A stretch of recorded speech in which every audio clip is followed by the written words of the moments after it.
আইপিএলে আবার সিএসকের ক্যাপ্টেন ধোনি, বিরাট রদবদল। হঠাৎ কি এমন হলো চেন্নাইয়ে? ঘুরে ফিরে চেন্নাইয়ের ক্যাপ্টেন আবার এমএস ধোনি।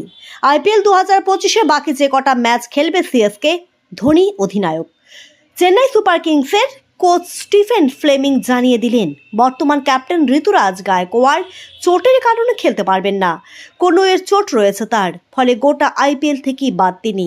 এবার চেন্নাইকে নেতৃত্ব দেবেন ধোনি। জানা যায় 30শে মার্চ রাজস্থান রয়্যালসের বিরুদ্ধে খেলার সময় জোফরা আর্চারের বল ঋতুরাজের কনুয়ে লেগেছিল। সেই চোটই তাকে বিপাকে ফেলে।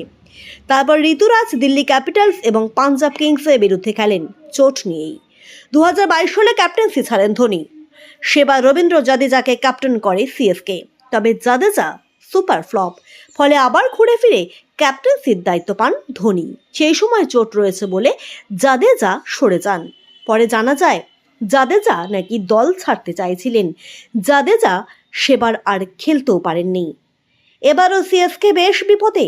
ফলে আবারও প্রশ্ন উঠছে, তাহলে কি চাপের মুখে ঋতুরাজকে সরিয়ে দিচ্ছে সিএসকে ম্যানেজমেন্ট আর দোহাই দেওয়া হচ্ছে চোটের?